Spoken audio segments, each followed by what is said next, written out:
Chaque année en France, plus de 10 millions de personnes vivent avec une maladie rénale chronique sans le savoir. 10 millions. Et la majorité d'entre elles font exactement les mêmes erreurs, tous les jours, à table, dans leur cuisine, sans aucune alarme, sans aucune douleur. Les reins sont des organes silencieux. Ils ne crient pas, ils ne saignent pas.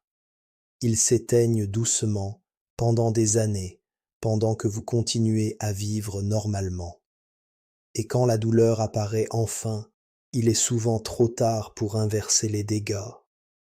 Ce qui est le plus troublant dans tout ça, c'est que les substances qui détruisent vos reins en ce moment même ne viennent pas d'une usine chimique. Elles ne sont pas sur une liste de produits dangereux. Elles sont dans votre réfrigérateur, sur votre table, dans vos placards de cuisine. Certaines font partie de la culture française depuis des générations. Et personne ne vous a jamais dit à quel point elles peuvent être dévastatrices, surtout après 60 ans, quand les reins ont déjà perdu une partie de leur capacité naturelle de filtration.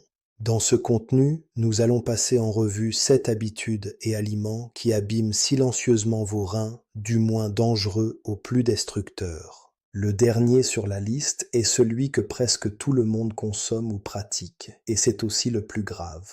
Avant de continuer, dites-nous dans les commentaires votre âge et le département depuis lequel vous regardez. Cela nous ferait vraiment plaisir de savoir d'où vous venez. Les reins sont 2 petits organes en forme de haricots situés de chaque côté de la colonne vertébrale dans le dos. Chaque jour, ils filtrent environ 180 litres de sang, éliminent les déchets, régulent la pression artérielle et maintiennent l'équilibre des minéraux dans tout le corps. Après 60 ans, cette capacité de filtration diminue naturellement d'environ 1% par an. C'est normal. Le problème, c'est quand les habitudes du quotidien accélèrent cette perte et transforment un vieillissement naturel en maladie silencieuse. Le 7e ennemi de vos reins, c'est la sédentarité. Et attention, on ne parle pas forcément d'être alité toute la journée. On parle de rester assis trop longtemps, de ne plus marcher, de laisser le corps s'immobiliser pendant des heures. En France, les études de l'ANSES montrent que les adultes de plus de 55 ans passent en moyenne plus de 9 heures par jour en position assise. 9 heures. Et ça, les reins le ressentent directement. Voici pourquoi les reins ont besoin d'un débit sanguin constant pour fonctionner. Quand vous bougez, le cœur pompe le sang avec force, les vaisseaux se dilatent, les reins reçoivent de l'oxygène et peuvent filtrer efficacement. Quand vous restez immobile trop longtemps, la circulation ralentit. C'est comme une rivière qui devient un étang. L'eau stagne, les déchets s'accumulent, et les reins travaillent dans des conditions de plus en plus difficiles. À long terme, la sédentarité augmente le risque d'hypertension et de diabète de type 2, deux des principales causes de maladies rénales chroniques en France, selon la Haute Autorité de Santé. La solution n'est pas de courir un marathon, c'est de se lever toutes les 45 minutes, de marcher 20 à 30 minutes par jour à un rythme confortable, de prendre les escaliers quand c'est possible. Le mouvement régulier maintient la pression artérielle stable, améliore la circulation et aide les reins à recevoir le sang dont ils ont besoin pour travailler. C'est simple, c'est gratuit et ça change tout sur le long terme. Le 6e ennemi de vos reins est celui que beaucoup de personnes utilisent comme si c'était de l'eau.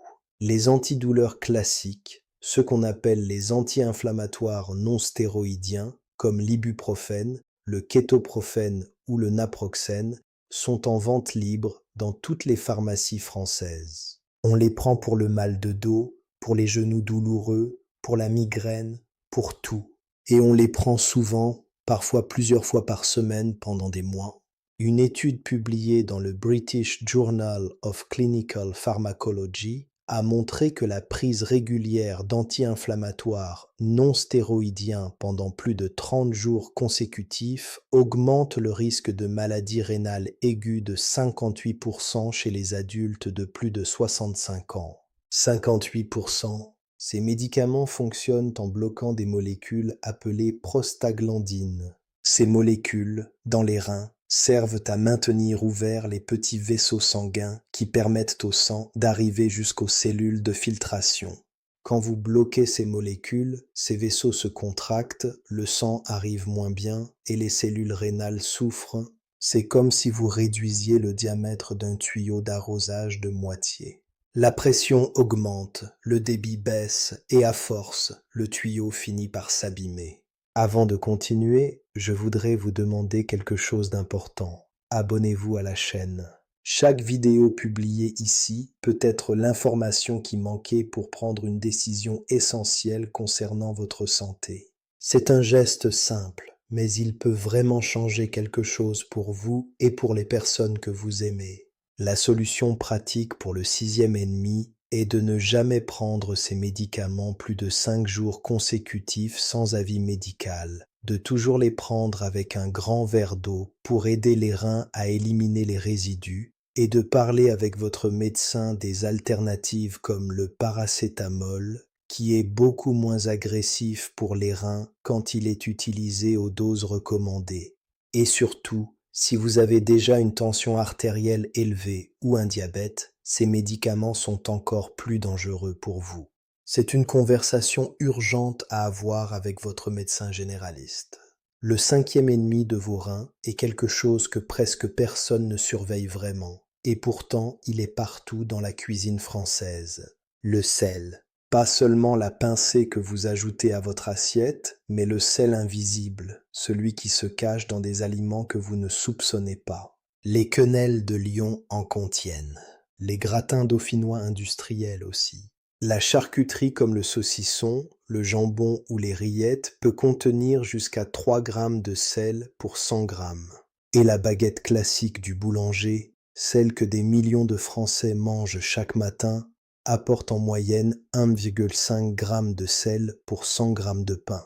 L'Organisation mondiale de la santé recommande de ne pas dépasser 5 g de sel par jour. La moyenne française selon l'ANSES est de 8 à 9 g, presque le double, et cet excès de sel fait quelque chose de précis dans le corps. Il force les reins à travailler sans arrêt pour éliminer le surplus.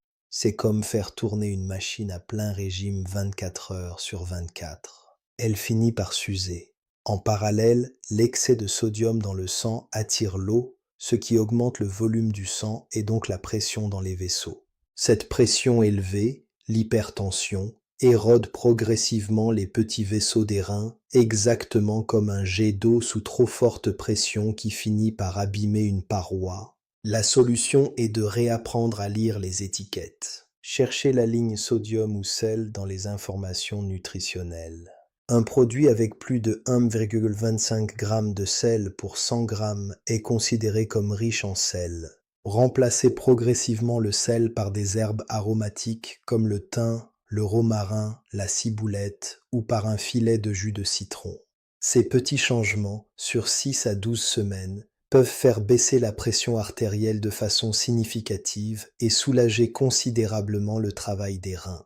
Le 4e ennemi de vos reins, c'est une combinaison redoutable que l'on trouve dans presque tous les foyers français, le sucre raffiné et la farine blanche. Le croissant du matin avec la confiture, le pain blanc à chaque repas, le yaourt sucré, les biscuits de l'après-midi, le verre de jus de fruits. Chacun de ces aliments envoie du glucose, c'est-à-dire du sucre, directement dans le sang, très rapidement, sans les fibres qui ralentiraient normalement cette absorption. Une étude publiée dans la revue Clinical Journal of the American Society of Nephrology en 2022 a suivi 3200 adultes de plus de 60 ans pendant 7 ans.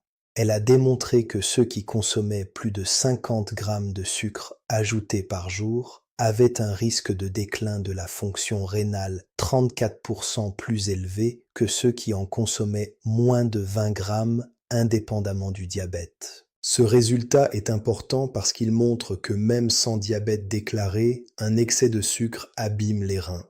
Maintenant, imaginez ce qui se passe quand le diabète est déjà installé. Le sucre en excès dans le sang agit comme du sable fin dans un mécanisme d'horlogerie. Il bouge progressivement les petits vaisseaux qui irriguent les reins, il endommage les cellules de filtration, et au bout de quelques années, les reins filtrent de moins en moins bien, jusqu'à ne plus filtrer du tout.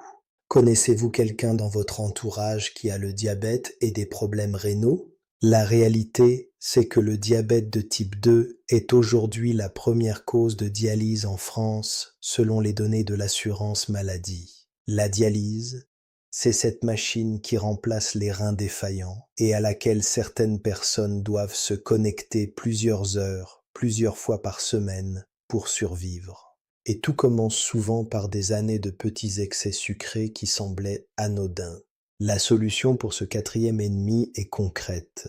Remplacez le pain blanc par du pain au levain ou du pain complet. Remplacez le sucre dans votre café par de la cannelle, qui a des effets démontrés sur la régulation de la glycémie. Préférez les fruits entiers au jus de fruits et visez à réduire les sucres ajoutés à moins de 25 grammes par jour, ce qui correspond à environ 5 cuillères à café de sucre. Ce n'est pas un régime, c'est un ajustement simple qui protège vos reins pour les années à venir. Le troisième ennemi de vos reins est un piège dans lequel tombent des millions de personnes chaque jour sans s'en rendre compte. Ne pas boire assez d'eau. En vieillissant, le mécanisme de la soif s'émousse. Après 60 ans, le cerveau envoie moins bien le signal de la soif. On peut se retrouver légèrement déshydraté en permanence sans jamais ressentir l'envie de boire. Et cette déshydratation chronique, même légère, est un poison lent pour les reins. Voici ce qui se passe concrètement. Les reins utilisent l'eau pour diluer les déchets et les évacuer dans les urines. Quand il n'y a pas assez d'eau, les déchets deviennent trop concentrés. C'est comme essayer de laver une casserole très sale avec juste quelques gouttes d'eau. Non seulement ça ne nettoie pas bien, mais ça peut même laisser des résidus qui s'accumulent. À terme, cette concentration excessive peut former des calculs rénaux, ces petits cristaux extrêmement douloureux qui se forment dans les reins ou les urinaires. Elle peut aussi endommager directement les cellules rénales et accélérer la perte de fonction. Le corps envoie pourtant des signaux discrets, urine très foncée, fatigue inhabituelle, maux de tête en fin de journée, difficulté à se concentrer. Ces signaux sont souvent attribués à autre chose, à l'âge, au manque de sommeil, au stress. Mais ils peuvent indiquer que les reins manquent d'eau pour travailler correctement. La solution est d'établir une routine simple. Commencez la journée avec un grand verre d'eau dès le réveil. Gardez une bouteille ou un pichet visible dans votre cuisine, car ce que vous voyez, vous le consommez.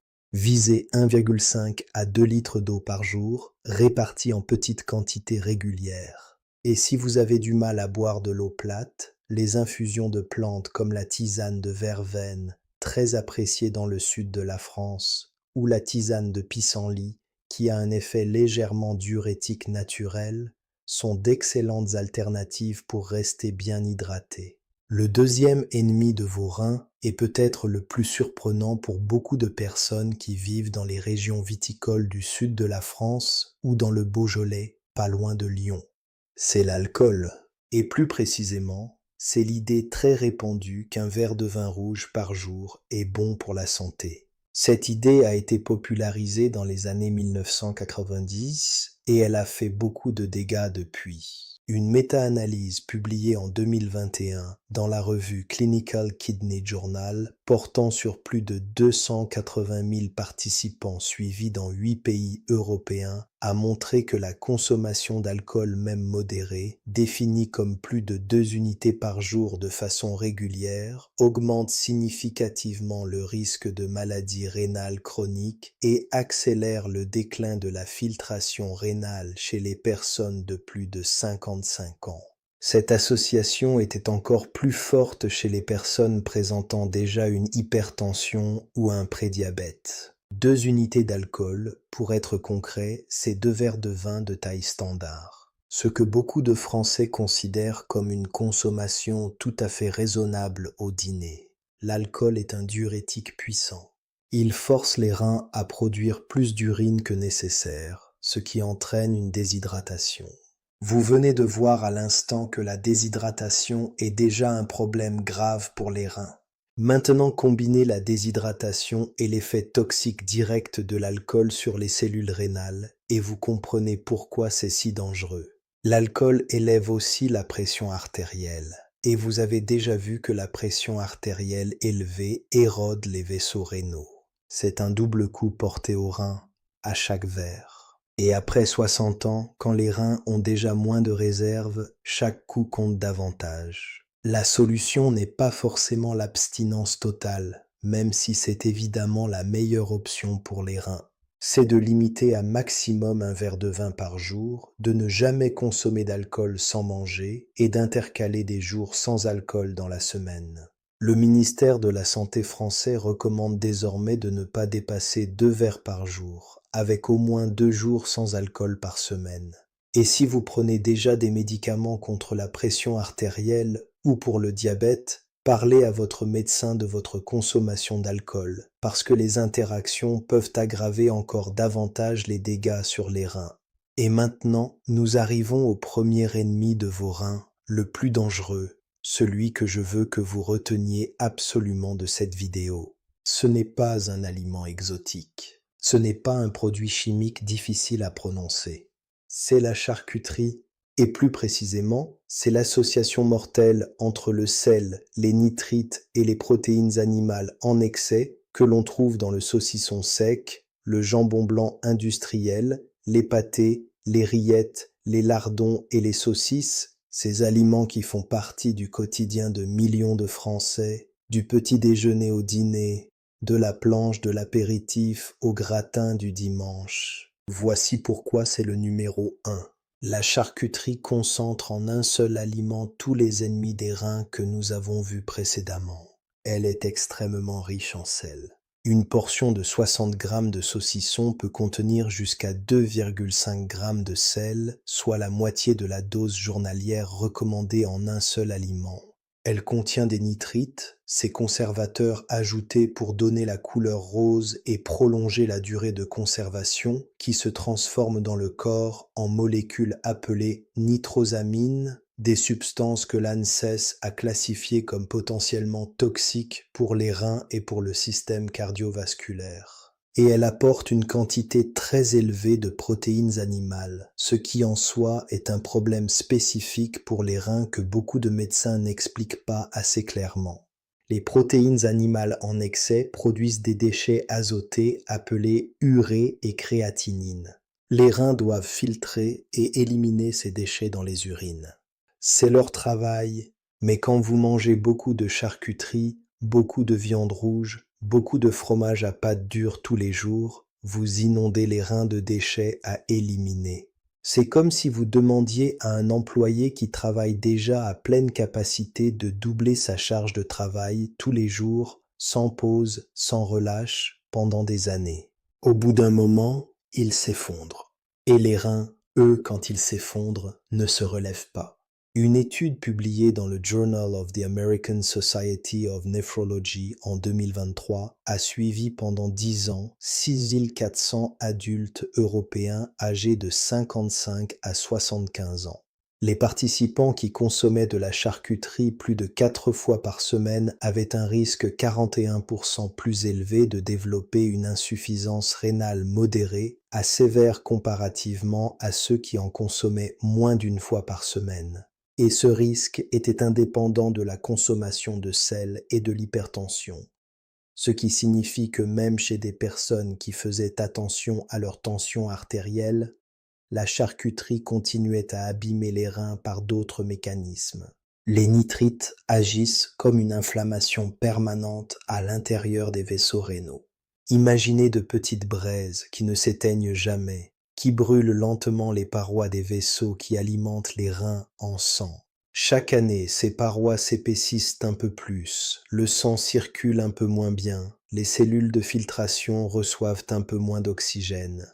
Et les reins perdent progressivement leur capacité à nettoyer le sang, sans aucune douleur, sans aucun signe visible jusqu'à ce que la perte soit trop importante pour être compensée. L'effet cumulatif de la charcuterie est particulièrement traître parce qu'il faut souvent 10 à 15 ans pour que les dégâts deviennent visibles dans les analyses de sang.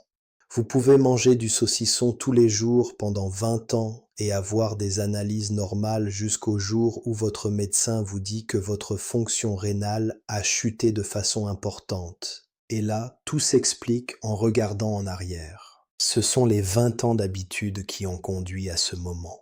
La solution concrète pour ce premier ennemi est de réduire la charcuterie à une occasion par semaine maximum et de choisir quand c'est possible des produits sans nitrite ajouté que vous trouverez maintenant dans certaines grandes surfaces et épiceries bio sous l'étiquette sans nitrite ou sans conservateur. Remplacez la charcuterie dans les repas quotidiens par des protéines moins agressives pour les reins, les œufs, le poisson, les légumineuses comme les lentilles ou les pois chiches, le poulet sans la peau. Et faites un bilan rénal avec votre médecin généraliste si vous consommez régulièrement de la charcuterie depuis des années. Un simple dosage de la créatinine dans le sang et un test d'albumine dans les urines, deux analyses que votre médecin peut prescrire en quelques secondes, peuvent révéler l'état réel de vos reins aujourd'hui. Et pour finir, voici quelque chose que vous pouvez faire dès demain matin, sans ordonnance, sans dépense, et que peu de personnes font vraiment. Regardez la couleur de vos urines au réveil. C'est l'un des indicateurs les plus fiables et les plus sous-utilisés de la santé rénale. Une urine bien jaune pâle, presque transparente, indique une bonne hydratation et des reins qui fonctionnent bien. Une urine jaune foncé ou ambrée le matin signifie que vous avez passé la nuit légèrement déshydraté et que vos reins ont travaillé dans des conditions difficiles. Une urine avec une teinte rosée ou rouge, même légère, ou une urine qui mousse de façon persistante à la surface des toilettes sont deux signaux que vous devez mentionner à votre médecin dans les plus brefs délais. La mousse persistante dans les urines indique souvent la présence de protéines, ce qui est un signe précoce que les reins ne filtrent plus correctement. Ce test prend 3 secondes chaque matin. Il ne coûte rien et il peut vous alerter des mois, voire des années avant qu'un problème rénal devienne sérieux. Vos reins filtrent votre sang en silence, sans jamais se plaindre, depuis le premier jour de votre vie. La seule chose qu'ils vous demandent, c'est de faire attention à ce que vous mettez dans votre assiette et dans votre verre, et de bouger suffisamment pour que le sang leur arrive bien. Ce que vous faites demain à table peut protéger ces organes pour les 10 ou 20 prochaines années. Et ce que vous avez fait ces dernières années peut encore être ralenti, parfois même partiellement inversé, si vous commencez aujourd'hui.